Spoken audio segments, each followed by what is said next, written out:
Dalton, our number 2 tight end in college football heading into the 2024 season is Mitchell Evans out of Notre Dame, who was looking fantastic in replace of Michael Mayer last year before going down with his injury. What do you love the most about Mitchell Evans, though?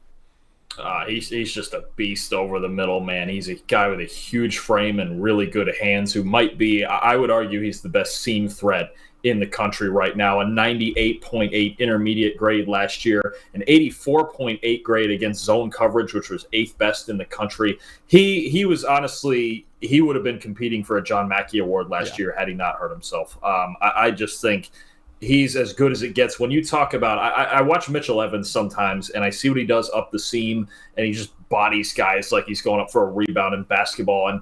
And I think it's a similar style of tight end as we used to see with Jimmy Graham and Drew Brees, where it's just like send him up the seam in zone coverage. Nobody's obviously going to be as tall as him, and just let him go get it. And and even the hands, we saw the freaky catch against Ohio State with the one hand with the guy draped all over him. It's just, he's like the most classic. I think very much, we talked about Iowa tight ends with Luke Lachey. There's a line of Notre Dame tight ends, the most recent one being Michael Mayer before Evans.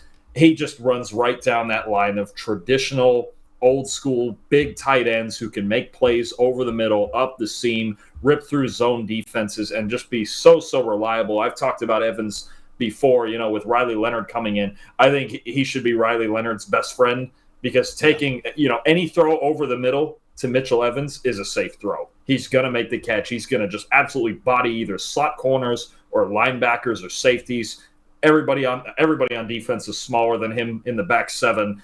He just, to me, he's got that big seam threat like Jimmy Graham feel to me, and he's as good as anybody in the country over the middle of the field. I love that comp, honestly. And it's obviously a very lofty comp considering how good Jimmy Graham was with the Saints during his career. But yeah, man, Mitchell Evans is just like the ultimate security blanket, man. I mean, he was so dominant in the first 8 games of the season before obviously tearing his ACL and ending his season. But before he tore his ACL, he had 422 receiving yards, which were 4th among all tight ends in the country. And the only ones who had more were Dallin Holker, Brock Bowers, and Cade Stover, who are all now in the NFL.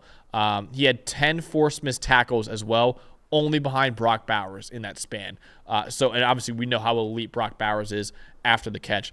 83.7 receiving grade, 7th among all tight ends in the country, 97.3 receiving grade against zone coverage, 96th percentile for all tight ends in the country.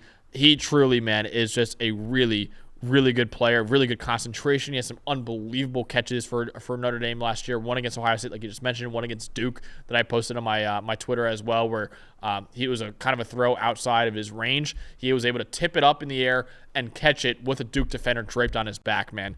So he's a truly kind of like an old school classic tight end in a lot of ways, Mitchell Evans is, and he truly was on his way to be a Mackey Award finalist at least before going down with that torn ACL. What are some of the negatives, though, Dalton, that you see with Mitchell Evans?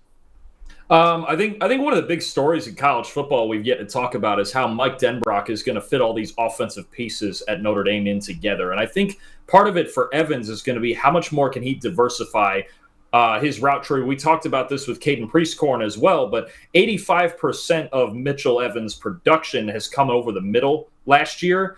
So I just would like to see more outbreaking stuff, and even if there's more stuff like with Riley Leonard on boots and things on the move, I'm just curious. I'm curious to see how the offense looks as a whole, first of all. But can Evans make plays getting more out towards the numbers instead of just being – it's great to be the great threat up the seam or, curling over the middle and things like that in zone windows. You always need that, and that's always going to be there for him.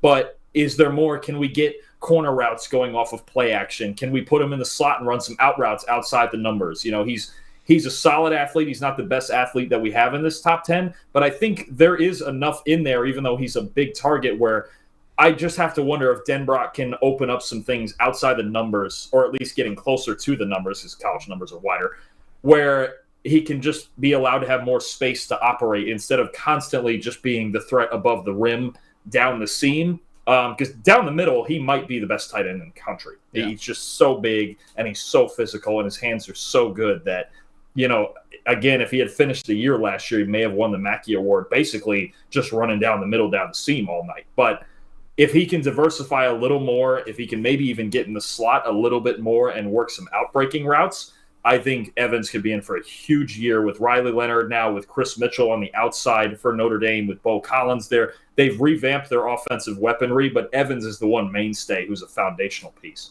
Yeah, I think the big negative with him is that he's not an elite athlete, like you said, compared to the other top guys in this. Now, he's a good enough athlete. He tested out as a 78th percentile, athlete in our game athleticism score metric. So above average for sure, but just not an elite athlete. And I think as a run blocker, even though he's got great size, he's above average. I don't think he's a special run blocker by any means, but he's got good enough to excel there, or at least be good enough there as a inline blocker, whereas most of the tight ends on this list are more slot players that we have.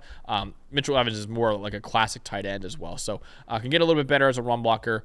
Other than that, man, he really just a solid all-around player for Notre Dame. And like you said, man, Riley Leonard and him should be best friends next season, because he's going to be a really good security blanket, and maybe the best security blanket in college football next year. Mitchell Evans from Notre Dame, our number 2 tight end in college football heading into 2024.